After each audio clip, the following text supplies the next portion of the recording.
Now at 5, a troubling trend gets even worse. School threats forced one district south of Omaha to call off classes today after a menacing Tuesday. Plattsmouth was off today, and it had nothing to do with snow or ice.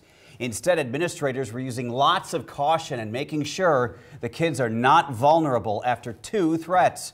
Good evening, I'm Craig DeGrelli. And I'm Jennifer Griswold. Tonight we have team coverage on how area schools are responding to those threats and how police are cracking down on the teens who make them.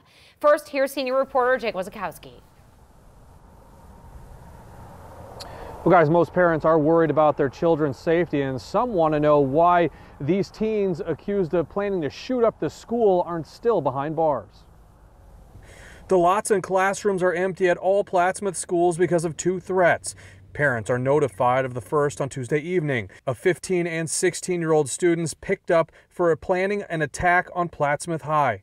The district says the weapon they planned to use was accounted for and secured. Carrie Winchell's son is a senior and says it's scary to think about if her son is safe at school. Normally I do, yeah. I mean, I'll second guess it now, obviously. I want to make sure that the school is safe before I send either one of my boys to school. Both boys were turned over to their parents and banned from school grounds. Then another threat later Tuesday night shuts down school Wednesday.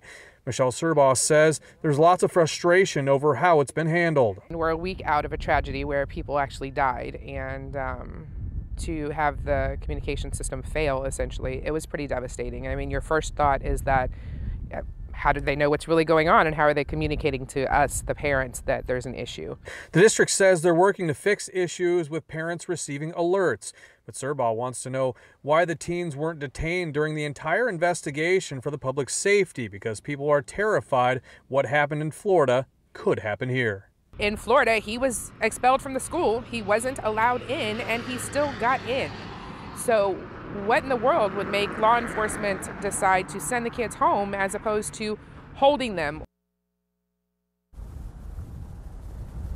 On Facebook, the district said they'd release more information either late this afternoon or early this evening. Still, no new information has been released. I've been calling the Cass County Sheriff's Office as well as Plattsmouth School District here all day. Have gotten no information, have not heard back from either of them yet. Still wanting to know things like why the kids were not detained, why they've been released, where the weapon was from, what has happened with the weapon, and if there's going to be school tomorrow. And the same sort of thing happened to me in October when I was trying to get answers from them about the threat that happened at the middle school at that time. Reporting live from Plattsmouth, Jake Wazakowski, 3 News Now.